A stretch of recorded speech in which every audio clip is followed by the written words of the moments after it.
Corey Jaskolski founded Synthetaic in 2019 after his conservation work with National Geographic inspired him to rethink the limits of artificial intelligence and data. While traditional AI processes require huge amounts of labeled data, the company's rapid automatic image categorization automates the analysis of large, unstructured satellite, video, and image datasets without time-intensive human labeling. The result is being able to do things like identify the Chinese spy balloon, a 100-pixel object, from more than 2,400 satellite images. Please welcome Corey Jaskolski, CEO of Synthetaic. Hello, thanks for coming. I'd like to thank the BizTimes, and I'd also like to thank my incredible staff and Harapan, the Sumatran rhino. So it might seem like a weird call out. He's not here today. So I was an explorer at National Geographic. My literal job title and business card was explorer at National Geographic, and I led teams all around the world doing things like 3D scanning Mount Everest by helicopter to use AI to look at vegetation growth up the side of it. I worked on the deck of Titanic, 12,500 feet deep, and doing aerial scans looking for poacher activity in sub-Saharan Africa during an Ebola outbreak while sitting on a bulletproof vest so you didn't get shot through the airplane. But one of the cooler things I did was there are 72 Sumatran rhinos left in the world, they think. And National Geographic, as a fellow, you get a call every couple of weeks saying, hey, could you guys figure out a way to do this? I was actually the innovation fellow at National Geographic as well. And one day they called and said, do you think you could 3D scan a living Sumatran rhino? And the right answer was no, but I said yes. And went down to Indonesia, and I built a camera system that was an array of about 50 cameras that would all fire within a microsecond of each other. Idea was the rhino would walk in front of it, we would take this picture of the rhino, we could turn it into a 3D model. Getting a rhino to walk in front of 50 cameras is a whole other matter. It turns out watermelon's the trick. But we got this, long story short, we got this beautiful scan of the Sumatran rhino. And it really got me thinking. My background was AI and ML from MIT, and I'd been in that field for a very long time.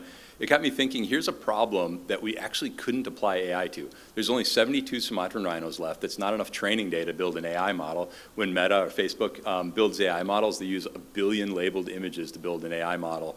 How would we do this for an animal like this? And therefore, how many other problems are there like this that we couldn't do?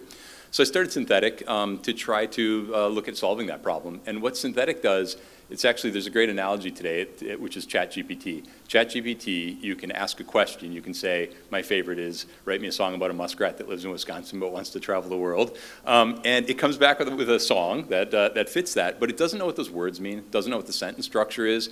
It doesn't know what a song is or that there should be a chorus and rhyming parts. It's just seen enough unlabeled, unsupervised data. It's mapped into a mathematical space, and you ask it a question, and it maps your question to that space and can cobble together a reply. Well, we built that at Synthetaic for imagery. We can take any image, whether it's billions and billions of pixels of satellite imagery, full motion video, thousands or hundreds of thousands of hours underwater video, any type of media, image media, and Rake rips that into pieces, sort of like the equivalent of words for ChatGPT, maps it into an image-based mathematical space. Now, anything you're looking for, whether it's that one Sumatran rhino from one picture, or whether it's the Chinese spy balloon from one satellite image, you can map that into Rake, and you can search global scale data. So we've been doing work for Department of Defense, lots of conservation partners. We had our 5 minutes of fame for tracking the Chinese balloon back to its launch site. But we've also had customers like the Nature Conservancy find 2 birds they thought were extinct using our tool, and astrophysicists using it to help understand dark matter. So we built this company entirely here in Wisconsin. When you start an AI company in Wisconsin, the first things all your friends do from Silicon Valley say, so you're moving to Silicon Valley, right? You're like, no, we're going to do this thing in Wisconsin. And you know, there were quite a few people that actually didn't really believe we could do it. And you know, so many so that I think I even had a little self-doubt for a while there and like, shoot, should I move to Silicon Valley? But one of the things I've learned here that was one of the great things about starting a company in Wisconsin is I'm a firm believer in the whole talent is distributed evenly concept, but it does tend to end up in the AI world, people tend to end up going out to Silicon Valley and places like that for jobs. The pandemic, I think, actually did us a great favor here in Wisconsin. People started moving back to work remotely. They realized they could have the Midwest lifestyle that they enjoy and raise their families here in the Midwest, but still do the sort of technical work that they were craving. And by starting a company here in Wisconsin, I mean, a lot of these technical folks still like to work together in the office. We're almost completely an office team. We could bring the best of both worlds together. So we've got an amazing staff. We've got a great team of PhD AI researchers and data scientists and computational neuroscientists. Really amazing team that we brought together here from Wisconsin. So thanks a lot for the award, and glad to be here.